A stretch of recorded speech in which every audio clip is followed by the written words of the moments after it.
নিজে কর্মত দূরের কথা, পরিকল্পনা দূরের কথা, নিজেই চলতে পারতেছি না। সেই জন্য এই মালিক যে হাত যতটা লম্বা, যে স্বৈরাচারী সরকার আমলেও সে ক্ষমতা দেখাইয়া আস্তে আস্তে সে আমাদেরকে বকেয়া করছে, কিন্তু বর্তমানেও সে বলতেছে দেখি তোরা কি করতে পারো। সে আইনকে বিদ্যান করে দেখাচ্ছে, মানে ঠিক এই দেশে কোনো আইন নাই, সে বুঝাইতে চাচ্ছে যে আমরা আমাদের মতন চলবো, বেতন দেবো না, যদি পারো তোরা বেতন আদায় করে নে, এই ধরনের কথাবার্তা বলে। আমরা বলতে চাচ্ছি মিডিয়ার মাধ্যমে, সাংবাদিক ভাইদের মাধ্যমে, এই দেশে যদি আইন থাকে আর আমরা যদি এই দেশের নাগরিক হয়ে থাকি, ভাই সবার কাছে একটা রিকোয়েস্ট, সবাই আমাদের সংবাদটা প্রচার করেন, যাতে আমরা আমাদের ন্যায্য দাবি 30 মাসের যে বকেয়া বেতন সহ যাবতীয় পাওনা যে সমস্যাটা, এটা সমাধান করার জন্য মালিক পক্ষ একটা কথা নামই নয়, মালিকের 4 ভাই। আমাদের যে সমস্যার সমাধান না হওয়ার আরেকটা মেইন কারণ হচ্ছে 4 ভাইয়ের ভিতরে তাদের ব্যক্তিগত বাজাবাজি। এই ব্যক্তিগত সমস্যাটা আমরা কেন নির্ভর করবো? সেই জন্য যেহেতু এর সমস্যাটা ব্যক্তিগত, এটা একটা ফ্যাক্টরি ধ্বংসের পিছনে কিছু কারণ থাকে। সেটা হচ্ছে যদি ফ্যাক্টরির প্রোডাকশন না থাকে, মালের গুণগত মান না থাকে, মাল উৎপাদন হয় কিন্তু বিক্রি হয় না, টেন্ডার হয়, টেন্ডার বাতিল হয়ে যায়, এই কারণে ফ্যাক্টরি ধ্বংস হইতে পারে। কিন্তু এই সমস্ত কোনো কারণ না, কারণ বাদে তারা পরিকল্পিতভাবে তারা ভাই ভাই গ্যাঞ্জাম করে। আমি মনে করি যেমন শুধুমাত্র এই 4 ভাইয়ের সম্পদ না, এটা একটা রাষ্ট্রীয় সম্পদ। তারা পরিকল্পিতভাবে এই রাষ্ট্রীয় সম্পদটাকে ধ্বংস করার জন্য পায়তারা করছে।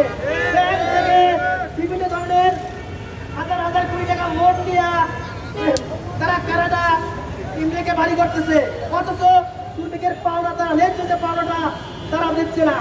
আর এখন তারা পরিকল্পিতভাবে এই ফ্যাক্টরিটাকে বন্ধ করার জন্য নীল নকশা করতেছে, যাতে তাদের ব্যাংক লোন মাফ হয়। তারা চক্রান্ত করে ফ্যাক্টরির ভিতর থেকে অনেক মেশিনপত্র বিক্রি করে দিচ্ছে, যাতে তারা ব্যাংমিয়া জিনিসটা মানুষকে বুঝাইতে পারে, ব্যাংককে বুঝাইতে পারে। কিন্তু মিডিয়ার ভাইরা খবরটা সুন্দর করে প্রচার করে, এটা একটা তাদের চক্রান্ত।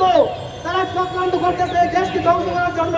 কারণ প্যারাইস কেমন যেহেতু রাষ্ট্রীয় সম্পদ মনে করি আমরা, যেহেতু যদি ব্যক্তিগত সম্পদ হয়তো সে 1 কোটি 2 কোটি টাকা বিজনেস করতো, কিন্তু এই দেশের সম্পদ ব্যাংক থেকে কোটি কোটি টাকা লোন নিয়ে সে বিদেশে পাচার করে এই সম্পদগুলোকে ধ্বংস করার জন্য তারা 4 ভাই। এখন দায়িত্ব আছে শুধুমাত্র 1 ভাই। 1 ভাই দায়িত্বে থাকার পরেও সে চাচ্ছে যাতে এই ফ্যাক্টরিটাকে যেভাবে হোক সে ধ্বংস করে দিয়ে ব্যাংক লোন মাফ করে তারা তাদের আখের গোছাবার জন্য শ্রমিকদেরকে যাদের রক্তের ঘামে করা এই ফ্যাক্টরি, তাদের কোনো মূল্য নাই। বিগত 25 বছর আগে যদি যান, নাম কেউ জিজ্ঞেস করে তখন কি হয় কেন্দ্রা, কিন্তু এই শ্রমিকরা দীর্ঘ 25 থেকে 30 বছর পরিশ্রম করে তাদের রক্তে মাথা ঘামে এই প্যারাইস কেবলকে বিশ্বের দরবারে পরিচিত করছে। প্যারাইস কেবলের নাম শুনলে এমন কোনো মানুষ নাই যে প্যারাইস কেবল এখন নাচে, কারণ এই প্যারাইস কেবল শুধু ছোট্ট একটা দুর্নীতিঘর, কারণ তার সেই দিনের কথা ভুলে গেছে। এখন তারা ঘুরবাবা ফ্যাক্টরি, তখন এই ঘুরবাবা একটা ইন্ডাস্ট্রির মালিক সে পরিকল্পিতভাবে ফ্যাক্টরিকে ধ্বংস করতে চাচ্ছে। সুতরাং প্রশাসন, সাংবাদিক এবং এর সাথে যারা জড়িত সবার দৃষ্টি আকর্ষণ, যাতে এই মালিক দেশ ছাড়া পালাতে না পারে এবং দেশের ক্ষতি করতে না পারে। এই ফ্যাক্টরিটা রান করার জন্য যা যা করার দরকার আমরা শ্রমিকরা সবসময় ফ্যাক্টরি রান করার পক্ষে ছিলাম। দিদি আজকে 20 মাসের পক্ষে নিয়েও রাস্তায় আমার দাঁড়িয়ে হয়েছে।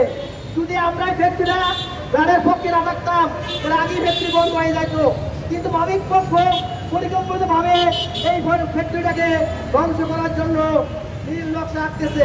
তাই সবার দৃষ্টি আকর্ষণ করছে একটাই জিনিস নাই, সবার সাংবাদিকদের লেখনের মাধ্যমে এবং প্রশাসনের তাদের দক্ষতার মাধ্যমে এই মালিকের ক্ষমতা কতটুকু আমরা দেখতে চাই, যাতে মালিককে আইনের আওতায় আয় না, আমাদের প্যারাইস কেবল শ্রমিকের 20 মাসের বকেয়া বেতন সহ যাবতীয় সমস্যার সমাধান আশা ব্যক্ত করে আমি আমার বক্তব্য শেষ করছি।